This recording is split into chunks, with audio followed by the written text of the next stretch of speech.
The God is all half of the equation is to be seen as the only authority, the only power, wherein nothing exists to oppose it. You see, God is all eliminates the equation.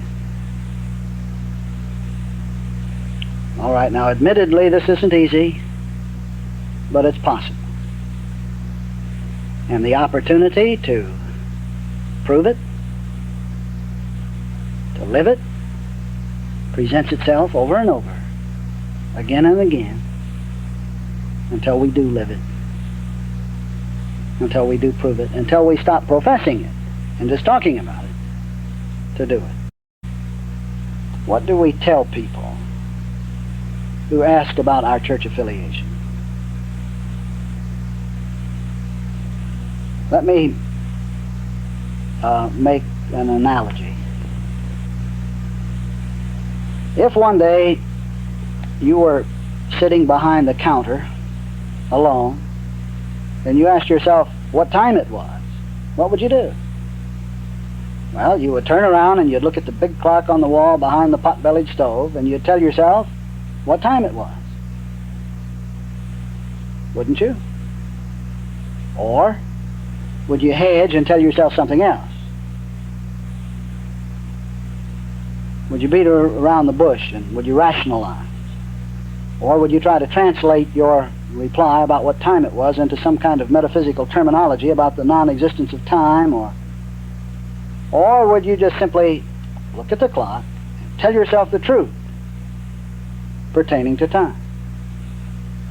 Well, obviously you would be honest with yourself, and because if you weren't, you would pay the consequences for your dishonesty.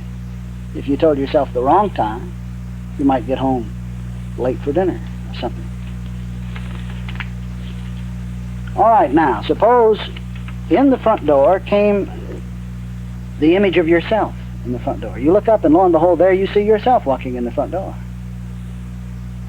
And yourself walks in the front door and asks you the same question. What time is it? Well, what would you do? Would you tell him the truth? Would you tell it to him straight, without hedging, without shame or a sense of guilt? Well, of course you would. Finally, let's put it like this. Suppose this is you who walks in the front door and you ask someone what time it is. What sort of an answer do you want? You want it straight. You want it without hedging. You want it without a sense of shame or a sense of guilt. All right, now, the advantages of this kind of honesty, I think we can all see, would be certain to make themselves evident in tangible ways.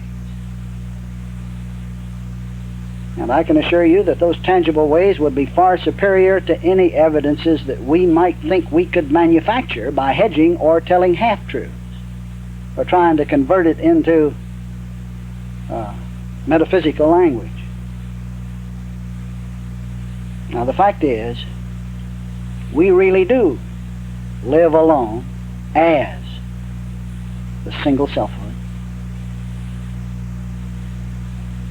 What we call others are not separate nor apart from us.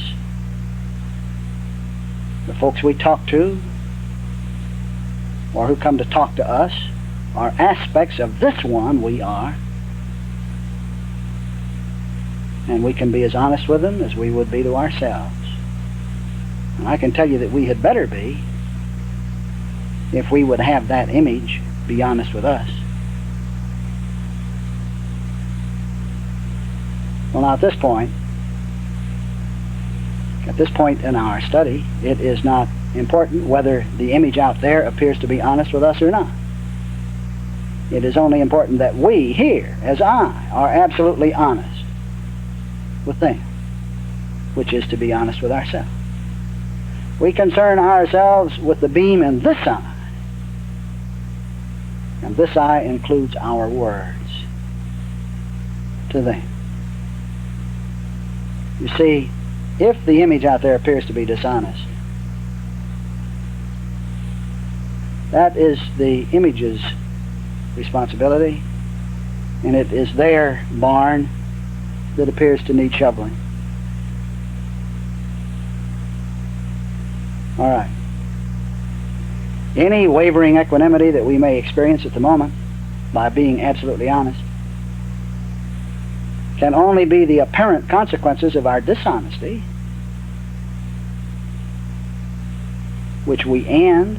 How do we end it? Why? By identifying as the perfect and only identity in all being, the deific identity which is incapable of dishonesty, and then acting as that identity. And to act as that identity is most certainly not to act as one who hedges or distorts or lies or twists or withholds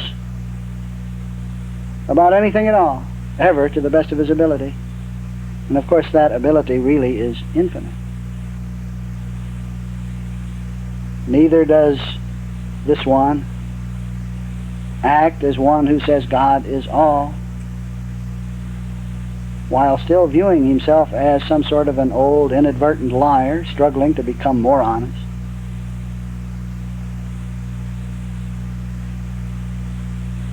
In all honesty, right here, right now, isn't honesty simply being itself, honesty? Do we have to arrive at it bit by bit, line upon line, precept upon precept, or do we just not, or don't we just start being honest? Well, now, being honest is to act it. It is to act as the honesty that is the very identity we are. Well, if out of old habit, out of old patterns of action, if nothing else, the old liar of us, the old nature of us hangs on tenaciously. Of course it does. To perpetuate itself, you see, it utilizes every means at its disposal.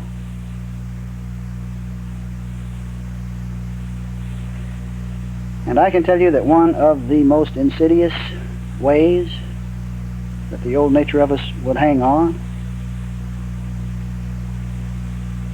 comes as the belief that suffering is for our instruction. That suffering is for our instruction.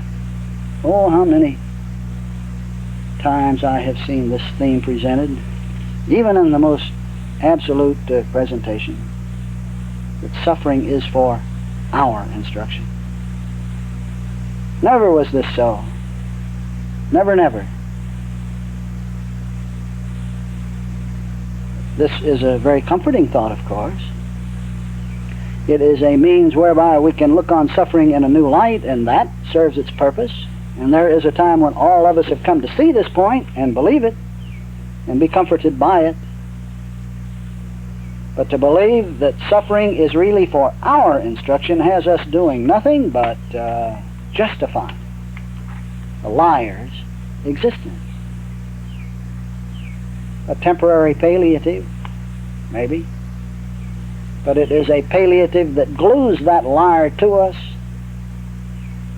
onto virtual insanity. Even while we are professing the liar's impossibility in the name of the Absolute.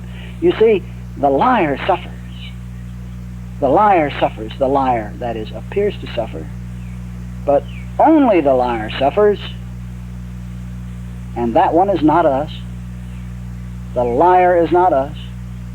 The liar has never been us.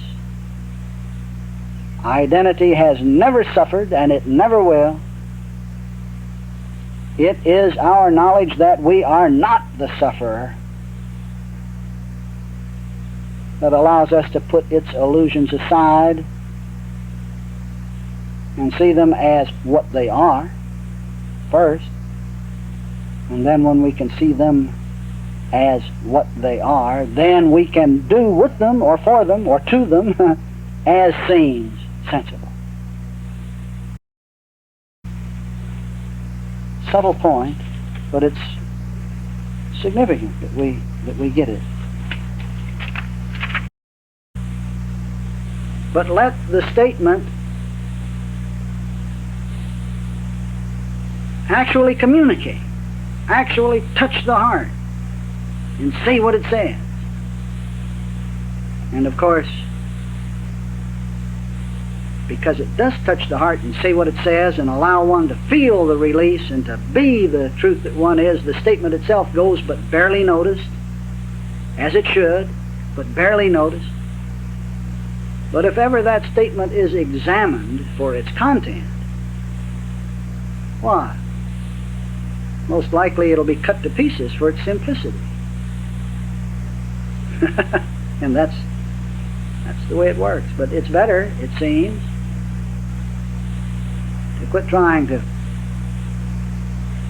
play up to the intellect with the profound statements that give the intellect some sort of a game to play, and at the very least give this intellect some kind of an erudite or profound morsel that it can heave out at another person in order to impress him and show him how smart we are. We let that go sooner or later in order to really communicate the truth that we are by being the truth that we are. And yes, it's a paradox. There is really a paradox involved, but only to the intellect of us, only to the sophisticated human nature of us. And it's absolutely true that the intellect should be educated. It is important in the human scheme of things to know how to read and write, how to take care of a garden, or how to enjoy the wonder of things that have no purpose outside their usefulness in our daily affairs. But while the intellect can and within reason should come to understand the nature of things, the images of perception, that same intellect has its limits, simply because the intellect cannot go beyond the thing. It cannot get beyond the thing, to the idea, to the isness, being the thing.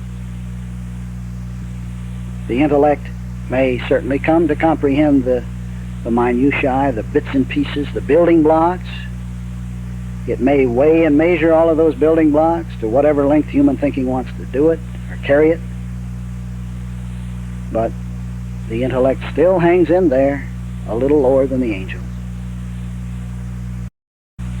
Yea, yea, and nay, nay, said the young carpenter, who found that too many words would inevitably be woven into a crown of thorns.